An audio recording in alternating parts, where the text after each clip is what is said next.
여러분, 세 번째 시간이죠. 이 시간은 사회적 처우의 유형에 대해서 조금 더 알아보는 시간으로 하겠습니다. 시간이 된다면 사회 처우의 개념 정도까지 이야기가 될 것 같아요. 그래요.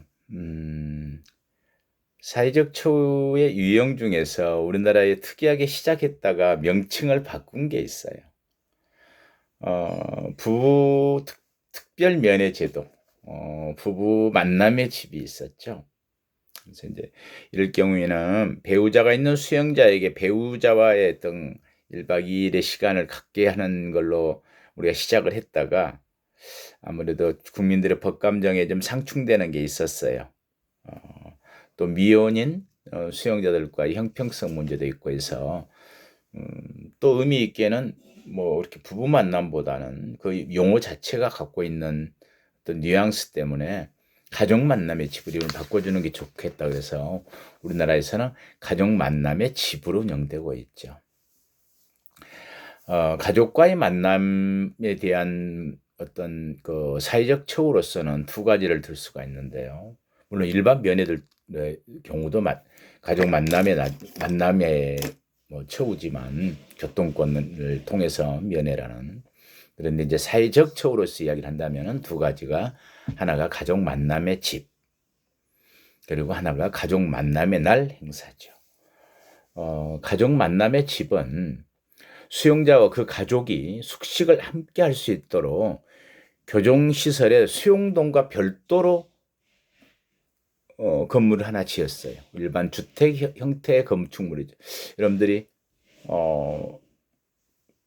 밖에 놀러 가면 이거 뭐라 그러죠? 펜션, 약간의 펜션의 개념으로 생각할 수 있을까요? 일반 주택 형태의 건축물을 지어서 가족들이 거기에서 이렇게 조금 더 자유롭게 접견을 할 수 있도록 이렇게 하는 제도이지요. 그래서 이제 우리나라에서는 외국에서는 꽤 오래된 것 같아요. 가족 만남의 집은 유럽 등 선진국에서 1900년대 중반부터 운영됐고, 미국의 경우는 이제 특히 부부들이 많이 이용한다고 해서 속칭 레드하우스라고 불린대요.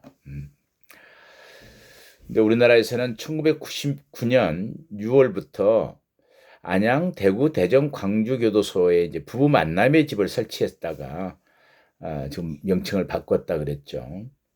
그래서 2003년부터 바꿨어요. 그 명칭을 가족 만남 집으로 개칭하고 이름을 바꾸고 확대 개편해서 지금은 많은 교도소들에, 전 교도소라고는 할 수는 없는데 많은 교도소들에 가족 만남의 집을 설치 운영하고 있어요. 그 효과가 굉장히 저는 좋고 의미도 있다고 생각을 합니다. 이러한 제도의 어떤 장점으로는 수용자의 성적 긴장감을 완화할 수 있고 혼인관계의 계속과 안정된 수용 생활에도 기여한다. 무엇보다도 가족 관계들의 유대 강화에 좋겠죠. 다음에 이제 합동 접견 제도. 요즘 우리는 이제 가족 만남의 날 제도 그러는데, 교정 시설의 일정한 구역에다가 수용자와 가족들이 어떤 개방적인 장소에서, 개방적 공간에서 보다 자유롭고 장시간 접견하는 제도. 저는 한번 가족 만남의 날을 하면서 벚꽃이 피어 있던 날, 나름대로 제목을 소풍이라고 지어서 정말 이 사람들이 재범을 하지 않는데 기할 수 있었으면 좋겠다는 그런 생각으로, 그런 희망을 가지고 한번 의미 있게 소풍 같은 날을 한번 마련해 본 적이 있었어요. 어떤 효과가 있었을지 모르겠지만 당연히 가족들에게는 굉장히 감사하다는 이야기들을 편지를 받고 있었습니다. 그래서 이 가족 만남의 날은 보통 어떤 명절이나 또는 가정의 달에, 지금 같은 가정의 달에, 그리고 이제 또 교정의 날 같은 날, 특별한 특정하게 어떤 기념일을 전후해서 한번 실시해 주는 겁니다. 이제 주말구금제도 우리나라에서 시행하고 있지는 않다 그랬죠. 그래서 이 개념은 뭐냐면은 단기 이 자유형해자들을 구금해서부터 오는 폐해가 너무 크잖아요. 교정도 되지 않는데 낙인을 찍게 되고 자칫 또 안에서의 시설의 부분에 대해서 좋지 않은 경험들, 인권 침해적인 거, 그리고 뭐 범죄 습득, 소위 범죄성이 더 악화되는 이런 걸 막기 위해서는 주말 구금 제도도 굉장히 효과가 있겠죠. 형의 집행을 가정 생활이나 직장 생활에 지장이 없도록 주말에 집행하는 것은 말 그대로 주말에 구금하는 거예요. 말하는데 주로 이제 단기 자유형의 분할 집행 방법으로, 그죠? 뭐 주말이니까 토요일, 일요일만 생활하도록 한다면은 분할해서 집행해야 되겠죠. 이런 제도를 말하는 거죠. 그런데 이런 법적 성질로는 수용자를 행정시설에 완전히 구금하지 않고 제한적으로만 구금시켜서 사회 내에서의 자유생활을 일부 영위하게 하는 제한적 구금 제도로 정규적인 시설 구금형의 완화 제도 또는 개방 처우 제도 내지 시설 내 기반을 둔 중간 처우 제도의 하나로 이제 파악하는 거죠. 그래서 집행 방법은 토요일과 일요일 또는 토요일 아침부터 토요일 오후까지랄지 또는 일요일에 한다랄지 이렇게 좀 분할해서 집행하는 걸 말하는 겁니다. 그래서 유리한 장점으로는 경범죄 수용자의 명예 감정을 자극해서 범행에 대한 반성을 오히려 촉구하도록 한다. 오히려 더 형벌의 고통을 갖게 할 수도 있겠죠. 그리고 가정 및 직장 생활을 계속 유지시켜서 단기 자유형의 폐해를 방지할 수 있고, 이렇게 한다면 어떤 게 유리한 게 또 있을까요? 일상생활 속에서의 경제활동이 계속 가능하기 때문에 피해자에 대한 손해배상이 보다 용이하겠죠. 그리고 이제 과잉 구금을 지향할 수 있겠다. 그런데 우리나라에서는 우리나라는 시행을 하지 않고요. 그런데 단점으로는 국민의 법감정에 배치되고 도주 우려도 있다. 또 계속해서 피해자의 접촉이 가능하기 때문에 법 집행의 실효를 거둘 수 있을까? 또 오히려 휴일에만 구금되기 때문에 단기 자유형이라고 해도 상당한 형기를 주말 구금으로 집행한다면 계속 집행보다 오히려 가혹할 수도 있다. 그래서 뭐 당연히 이건 이제 장기 수용장에는 이제 부적합하겠죠.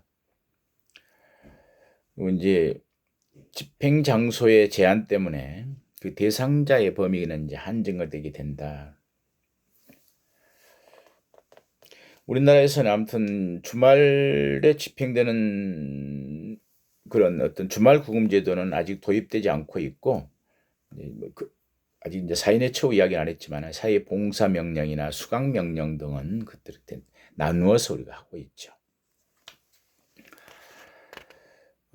보스탈 제도란 것도 있는데요. 이건 이제 영국 켄트 지방의 보스탈에서 16세 이상 21세까지의 청소년용 범죄인의 재범 방지를 위해 실시한 행정 교육 으로 소위 개워보스타를 겸한 교정제도를 말한다. 이건 뭐 우리나라에서는 실행되고 있지 않으니까요.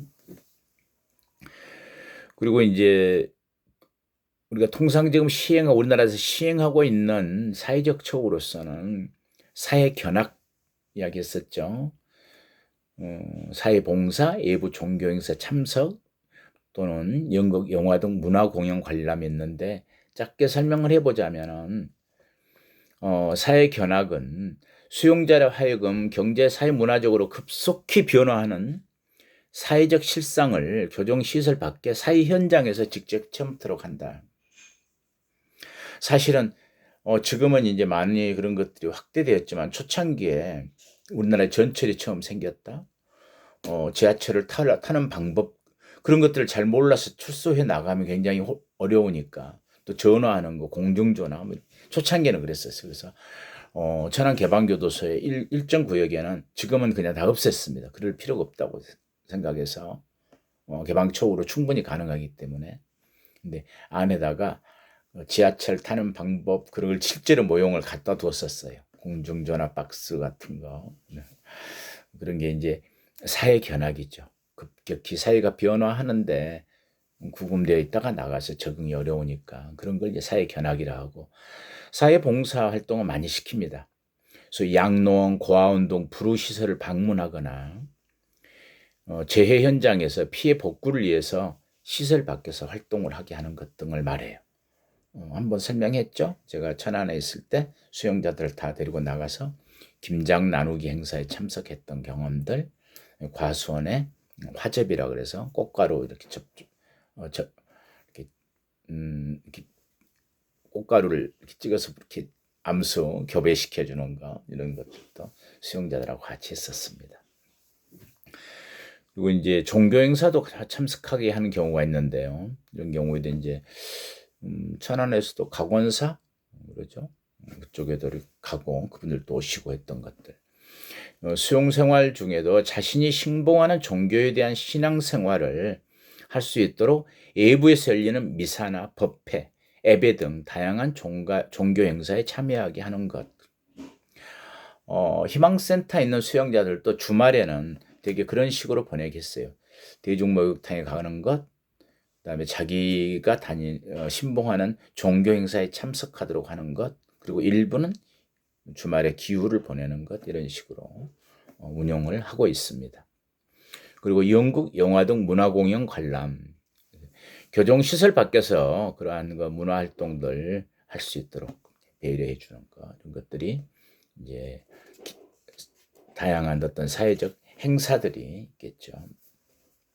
그래서 우리의 법적 근거는 형의 집행 및 수용자 처우에 관한 법률의 규정을 두고 있는데, 수용자는 교화 또는 건전한 사회 복귀를 위하여 교정시설 밖에 적당한 장소에서 봉사활동과 견학, 그 밖에 사회 적응에 필요한 처우를 받을 수 있다, 이렇게 규정을 두고 있습니다. 대부분의 경우에 대상자는 개방처우급 수용자인데, 완화처우급 수용자에 대해서도 허가하지만 처우상 특히 필요한 경우에는 일반 경비급 수용자에게도 허가할 수 있도록 하고 있어요. 우리가 갑자기 어떤 큰 홍수, 재해들이 있을 때 개호 속에서 그런 걸 봉사활동할 수 있다는 건 사회적 처우로서도 또 지역사회와의 의미 있는 관계를 형성한다. 이 부분은 늘 제가 이야기했죠. 의미 있는 관계의 형성들. 이건 물론 안에서 밖으로의 노동력 제공, 봉사활동 이런 것도 있지만 또 밖에 있는 자원들이 안에 들어오는 것들도 가능한 사회적 처우죠. 그런데 이제 이 부분은 허가권자는 소장이고요. 근데 의복도 별도의 의복을 의류를 지정해서 입게 할 수도 있다. 당연히 비용 부담은 이제 원칙적으로 비용을 지원할 수 있도록 안에서 이렇게 처우의 일환이기 때문에요. 그렇게 하고 있습니다. 또 한 가지 이제 좀 의미 있게 볼 수 있는 건 정말 우리나라의 가장 교정의 특징이자 교정 제도의 어떤 미래라고 할까요? 우리나라처럼 외부의 자원봉사자가 와서 교정 어떤 활동에 함께하는 걸 법적 근거를 마련하고 실제로 많은 다수가 참여해서 그렇게 하는 나라가 거의 없는 것 같아요. 교정위원 제도 그렇게 돼 있거든요. 그래서 이 교정위원 제도는 뭐냐면은 지역사회 자원의 협조, 동원에 의한, 동원이란 말은 좀 그렇죠. 협조하에 행정의 어떤 사회화를 하는 것, 소위 교정 참여 제도. 법적으로는 교정위원 제도 이렇게 하고 있습니다. 지금 약 5,000명 정도가 자원봉사자로서 활동하는데 법무부 장관이 임명을 받도록 하고 있죠. 이건 이제 수용자의 교정교화에 있어서의 국가의 노력만으로는 한계가 있기 때문에 사실은 아무 잘해도 한계가 있는 건 있어요. 아무리 개방적으로 처우하고 인도적으로 처우하고 그렇게 서로 신뢰관계가 형성되었다 하더라도 관리자와 피구금자의 관계란 건 늘 있기 때문에 또 그 가보면 느끼잖아요. 담안에서 제복을 입은 사람과 수영자복을 입은 사람의 관계들. 그래서 외부에 있는 일반인이 왔을 때 보다 효과적으로 될 수 있는 부분이 참 많아요. 그래서 그런 한계가 있기 때문에 교종에 관심이 있는 지역에 덕망 있는 인사나 종교인, 학자 등을 교종위원, 교화위원, 종교위원, 교육위원으로 이촉해서 수용자에 대한 다양한 교활동을 전개하도록 하는 제도이죠. 그래서 이제 그 취지는 민간인의 교종 참여는 교종교화 과정에서 강제성을 완화시키고 수용자의 자발적 참여를 촉진할 수 있으므로 사회 내의 유용한 자원들을 교도소로 이렇게 끌어들임으로써 행령의 사회화를 이루고자 하는 것이죠. 그래서 뭐 이제 학과 교육 같은 것도 와서 봉사하는 분들, 종교 활동을 같이 이렇게 기독교, 불교, 천주교 늘 일주일에 한 번씩 날짜를 정해서 미사나 예배나 불교 집회 같은 걸 하도록 하고 있습니다. 또 한 가지는 소수 종교도 보호하기 때문에 여호와 증인들도 자체적으로 집회를 하도록 지금은 허용하고 있죠. 그래서 이 법적 근거로는 형의 집행 및 수용자의 처우에 관한 법률에 규정을 하고 있어요. 수용자의 교육, 교화, 의료 쪽도 봉사를 참 많이 합니다. 그 밖에 수용자의 처우를 후원하기 위하여 교종시설에 교종위원을 둘 수 있다. 교종위원은 명예직으로 볼 수가 없어요. 자원봉사예요, 사실. 명예직으로 하며 소장의 추천을 받아서 법무부 장관이 이촉한다. 약 5,000명 정도의 늘 자원봉사자 교종위원이 있으니까 우리나라 교도소를 생각해 보면 54개의 교종시설인데 조그만 데를 제외한다면 각 시설마다 거의 한 100여 명 되겠죠. 자원봉사자가. 대단히 의미 있는 우리나라 교종제도에 있어서 의미 있는 사회적 처우다. 이렇게 이해할 수 있을 것 같습니다. 자, 이제 교종처우에서도 약간 독특한 성격이 있죠. 아까 이야기했듯이 중간처우의 집. 이 부분은 뭐냐면 범죄인의 여기는 이제 두 가지로 생각해야 돼요. 지금은 우리나라에서는 내가 이야기하는 두 가지 중에 한 가지만 하고 있는데 원래 의미는 범죄인의 입소 전 수용 생활을 돕거나 적응을 입소 전에 중간 처우집을 두어서 그게 적응하게 하는 부분들. 그래서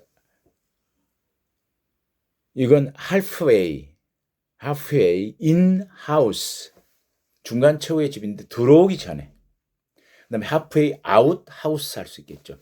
출소 전에 입소 전에는 적응을 돕기 위해서 교도소 생활의 적응 출소 전에는 사회 적응을 돕기 위해서 중간 처우의 집을 소위 완충지대 역할을 하는 거겠죠. 그래서 이제 이런 부분을 의미 때문에 굉장히 논란도 심했어요. 그러려면 지역사회 내에 둬야 되는 것이 효과적이지 않느냐라고 하는 뭐 의견들도 있고 그런 논란들도 있지만 외국의 경우들 전체는 잘 모르겠어요. 그런 논란이 학술적으로 늘 이제 교재상에서만 저도 많이 보고 설명을 하는데 그런데 문제는 지역사회 속에서 그 문제를 받아들일 수 있을까? 수용자를 또는 수용생활을 하게 될 사람들을 내 이웃에서 생활하는 걸 주민들이 받아들일 수 있을까? 이런 것 때문에 우리나라에서는 교도소 바로 단밖에 두고 있고 또 입소 전 적응을 위한 하프 인 하우스는 없어요. 출소 전 사회 적응을 위한 하프 아웃 하우스만 있는 거죠.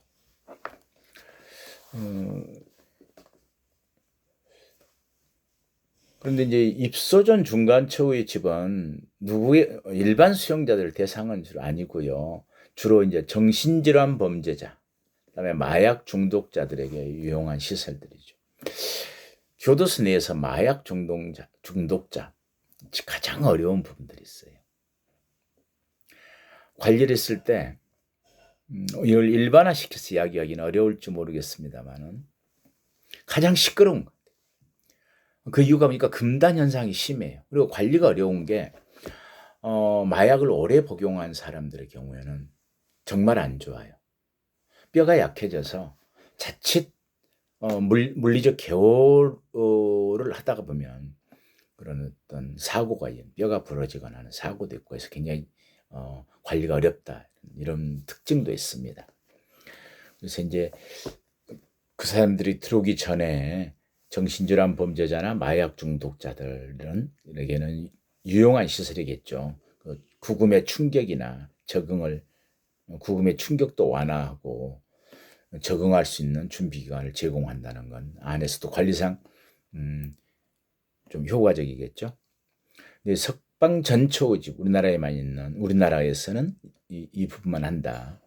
교도소와 사회의 중간에 설치되며 우리는 어디에 설치된다고요? 지금은 이제 단밖에 그냥 설치되고 출소자들에게 수용 생활과 사회 생활 사이에 과도기적 단계로 이제 출소 준비를 시키는 거죠.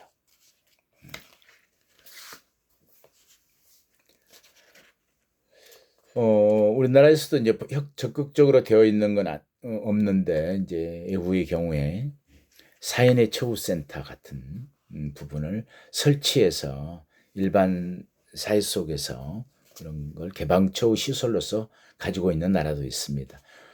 이런 게 대표적으로 영국에서 시행하는 호스텔 제도 같은 게 있는데 우리나라에서는 시행되고 있지 않다.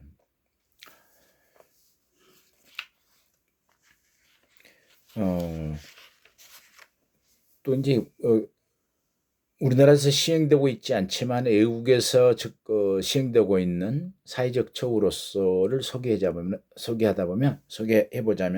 중간처벌제도 같은 것도 있어요.